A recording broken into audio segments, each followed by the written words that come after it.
Deus ainda fala. O homem pode errar, o homem pode distorcer, mas Deus ainda fala. Isaías 31, Deus diz assim: pedi você só um retorno, porque eu não estou me escutando, estou rouca já. A aflição daqueles que confiam no Egito. Você sabe o que é Egito, pessoal? O mundo. Os recursos do mundo. Ai dos que descem ao Egito, ao mundo, em carruagens, porque elas são muitas, e em cavaleiros, porque eles são muito fortes. Porém, não olham em direção ao Santo de Israel, e nem buscam o Senhor. Sabe o que Deus está dizendo aqui nesse primeiro versículo? É basicamente assim: se você veio para mim, se você tem a mim como seu Deus, provedor, protetor, criador, aquele que tudo pode, aquele que faz mais do que você,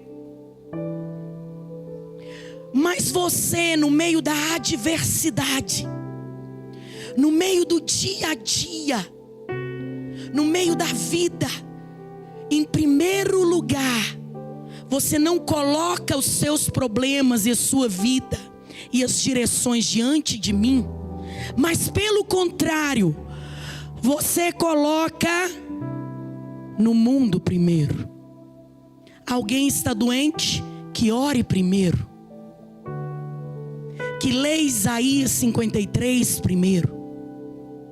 Que entre para dentro do teu quarto, feche a porta e pergunte a Deus o que Ele quer que seja feito com aquela situação. Ele está dizendo: quando você tem uma mudança de emprego, um casamento, uma decisão ministerial, uma briga, algo que pode mudar o seu destino, em vez de você buscar a Deus primeiro e a sua palavra, você liga para alguém. Você vai em pessoas que nem conhecem a Bíblia para buscar conselho de pessoas que não vivem a mesma vida que você, que não são baseados nos mesmos princípios, nos mesmos valores. E Deus está no trono esperando, não aqui, que você diga: Pai, eu preciso de um conselho. O Senhor, Ele tem 7 espíritos e um deles é o conselho. Deus é o maior conselheiro. Em vez de você perguntar para mim o que eu acho sobre a pessoa que você está andando, você pergunta para os amigos num grupo do WhatsApp primeiro. E quando dá errado, você coloca a culpa em mim. Mas você não parou, assim como está no primeiro versículo, para dizer: olho em direção ao Santo de Israel. Eleva os meus olhos para os montes, de onde vem o meu socorro? O meu socorro vem do Senhor. Será, igreja? Deus está falando que nós estamos em pecado? Será que é aleluia mesmo? Te confesso que eu tenho sido chamada a atenção. E olha que eu converso muito com Deus. Aqui mesmo ele já me lembrou uma situação. Todos estamos em pecado. Todos. Quando que o seu Deus foi essencial? Deus fala que Ele é essencial. Fala que ninguém pode fazer o que Ele pode. Ninguém.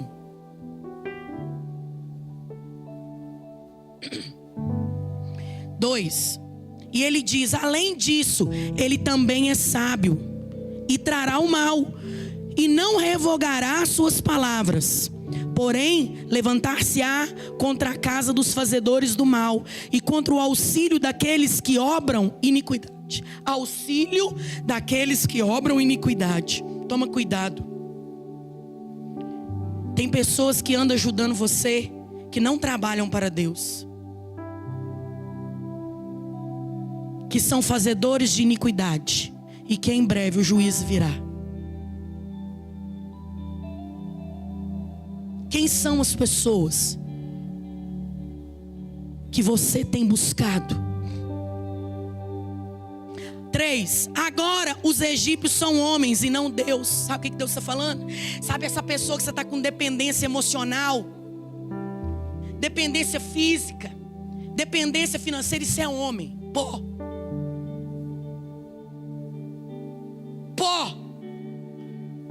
Irmãos, tudo passa. Eu acho que a única coisa que não passa é a palavra de Deus, a eternidade. E os filhos, obedecendo, amando, honrando ou não, eles estão lá. Mas o resto, a maioria das pessoas vão sair da sua vida. Não apega em gente não, cara. Deus está falando com um homem aqui. Moço, é você. Eu não sei o que você veio fazer aqui, mas Deus sabe.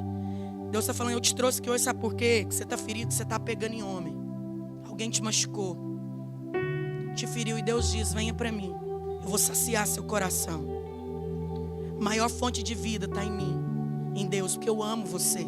Perdoe e não aposte em pessoas, aposte em mim.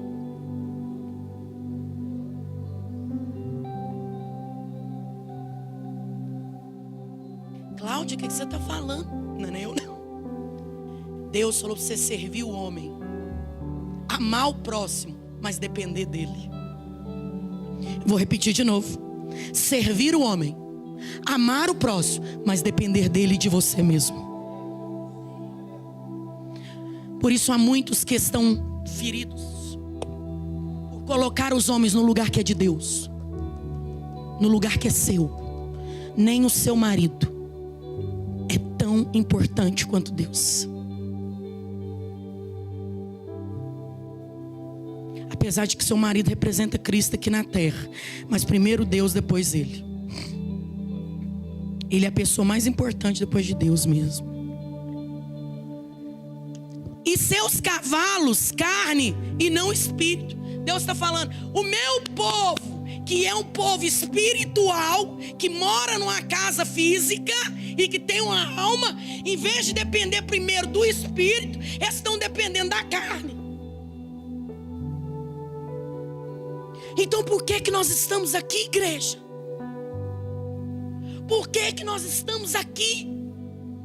Uma vez um professor meu na faculdade, ele me confrontou. Ele não acredita em Deus, infelizmente.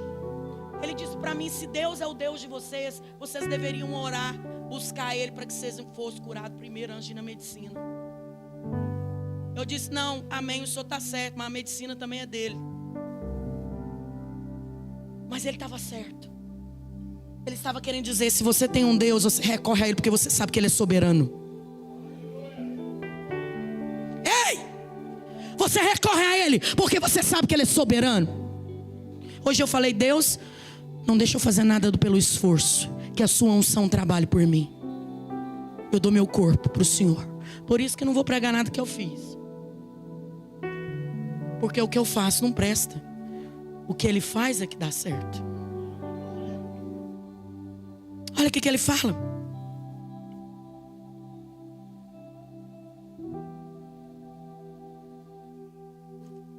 Obrigado, Marcinho.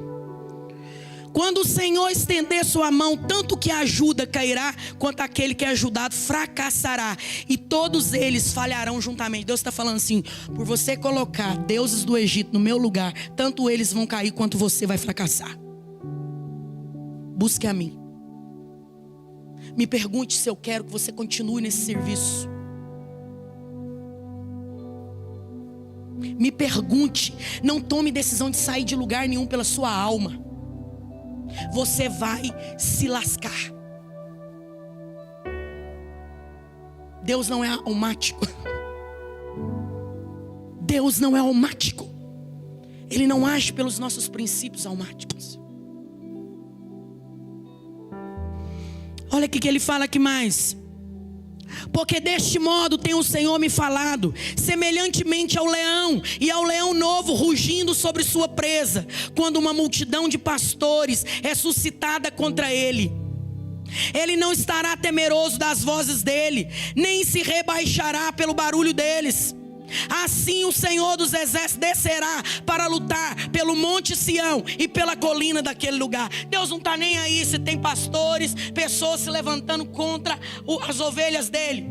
Naquele grande dia, se eu e você olharmos para o alto, para o nosso Pai, Ele virá e lutará por nós. E quando Deus luta é muito melhor. Diga para a pessoa que está do seu lado, quando Deus luta é muito melhor. Como pássaros voando, assim o Senhor dos exércitos defenderá Jerusalém. Eita, você é Jerusalém ou você é Egito? Eu sou Jerusalém, diga, eu sou Jerusalém. Hoje eu vou fazer um concerto com Deus aqui, eu tenho uma aliança com Deus. Fala assim com Ele, eu vou fazer um concerto. Eu não vou ficar apoiando em homem, eu não vou ficar apoiando em serviço, eu não vou ficar apoiando em dinheiro que eu tenho guardado. Porque, amado, se esse dinheiro seu não é de Deus, amanhã ele acaba. Tem gente aí guardando dinheiro com medo, irmãos. Deixa eu te falar uma coisa, você não sabe de nada. Quem te guarda, isso, guarda mesmo dinheiro, mas com a sabedoria de Deus. Quem te guarda é o Senhor. Quem cuida de você é o Senhor. Reinaldo foi fazer uma cirurgia para falar, Reinaldo? Não tinha R$1. Deus levantou através do seu povo. Quantos mil? 25 mil para o tratamento dele. Ele fez tudo. E ainda está curado. De um câncer no intestino. Sabe por quê? Deus está falando assim, você está aí guardando. Só que se você não me tiver, vai ser saquetel furado. Aí, ó.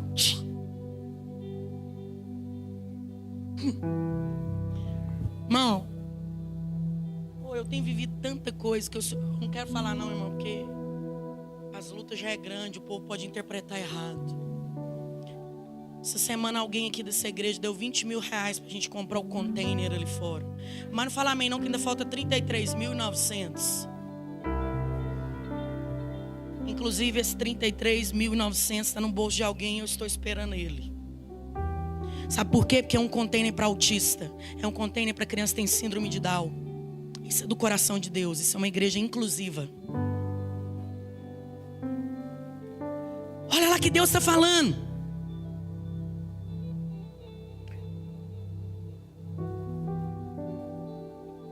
Defendendo também ele irá libertá-la e passando por cima preservá-la. Volta em direção àquele contra o quem os filhos de Israel têm se revoltado profundamente. Porque naquele dia todo homem descartará seus ídolos de prata e seus ídolos de ouro, os quais as suas próprias mãos têm feito para vós, para um pecado. Deixa eu fala para a pessoa do seu lado, você não tem ídolo hoje que é de prata e ouro de mão, não. Você tem ídolos que são pessoas, que são expectativas de riqueza, sucesso, comida, sexo, fama. Agora está um tal de todo mundo ter sucesso que é só Jesus. Não, você pensa que você vai ter sucesso, irmão, só tirando uma foto, trocando uma roupa. Mas é nunca. Ele precisa liberar lá de cima para um propósito. Se não tiver propósito, não tem finalidade. Tem que ter um propósito. Tudo que Deus te der aqui tem que ter um propósito. Tem que ter um propósito. Deus me permitiu estudar lá fora e ter uma clínica porque Ele tem um propósito para pessoas que não pisam aqui. Tudo tem teu propósito, não é para enriquecer. Ele vai abençoar, mas é para um propósito. Ele está dizendo, todos os ídolos naquele dia vão ser quebrados. Ele está falando, sabe por que vocês estão longe de mim? Porque em vez de vocês me buscarem, vocês têm colocado o prazer na frente. Vocês têm colocado a fama na frente. Vocês têm colocado a insatisfação. Hoje, A pregação que eu preparei achando era: insatisfação é pecado. Porque a maioria das pessoas estão em pecado porque elas não agradecem a comida que elas têm dentro de casa, elas não agradecem nenhuma evolução, porque elas estão olhando a grama do vizinho. Então o que ela tem não vale nada. E Deus olha lá de cima e fala: olha o que eu fiz na sua vida, você nem lembra, porque você está olhando para a grama do vizinho. Você está em pecado. Deus tem feito coisa demais para nós. Você mora no Rio Grande do Sul? Você mora no Iraque? Então ele tem feito bastante, viu? Porque o juiz não caiu aqui ainda não. E eu não sei também se lá é juízo, né? Às vezes lá é a manifestação da glória. Sabe por quê? A igreja inteira se levantou para ajudar aquele estado. A gente não sabe, só Deus sabe. Ninguém pode. Quem sou eu para falar alguma coisa? Homens bons também acontece catástrofes com eles. Põe isso na sua cabeça. Então o assírio cairá com a espada, não de um homem poderoso, e a espada não de um mortal o devorará. Porém ele fugirá da espada e seus jovens serão desbaratados, e ele fará desaparecer a sua fortificação por causa do medo, e os seus príncipes terão medo da bandeira, diz o Senhor, cujo fogo está em Sião e sua fornalha em Jerusalém. Cujo fogo está em Sião e a sua fornalha está em Jerusalém. Como que pode um cristão ter medo do fogo do Espírito Santo, igreja? Você vai ver o que é fogo queimado daqui a um tempo. Eu vejo que as pessoas às vezes ficam com medo da presença. Não tenha medo da presença. Porque a presença ou é para o juízo, ou é para a manifestação da glória. E Deus está falando que não seja para o juízo. Volte de onde você caiu. Se você me chama de seu Deus, não põe outras pessoas no lugar que é meu. Se você adora o pecado, tem outras pessoas. Deus tem a misericórdia de nós. Você pode orar comigo: Senhor, tenha misericórdia de nós. Quero chamar os levitas aqui. Eu quero orar um minutinho, porque a Bíblia fala que o Espírito Santo é que convence o homem de todo pecado. Não é a Cláudia. Não é nenhuma pregação. Isso aqui hoje não é uma pregação. Isso é uma palavra diretiva de Deus. Vocês estão buscando ajuda no Egito e eu estou mal com vocês.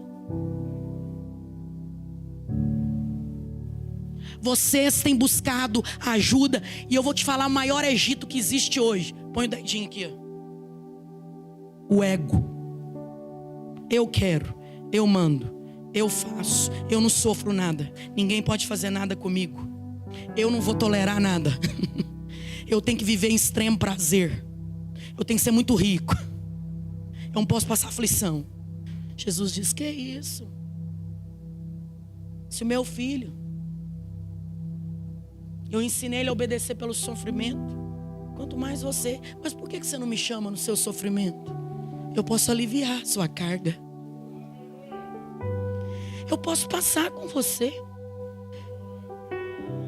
Irmãos, todos os problemas, e olha que eu já tive bastantes. Tinha dias que eu ficava como se eu tivesse anestesiada. Mas não estava anestesiada, era Ele.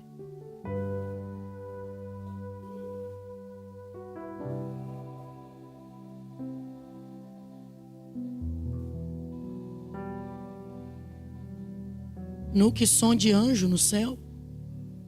Vocês escutaram? Escutou, Israel? O seu teclado sintoniza com o Senhor. E quem mais? Você também.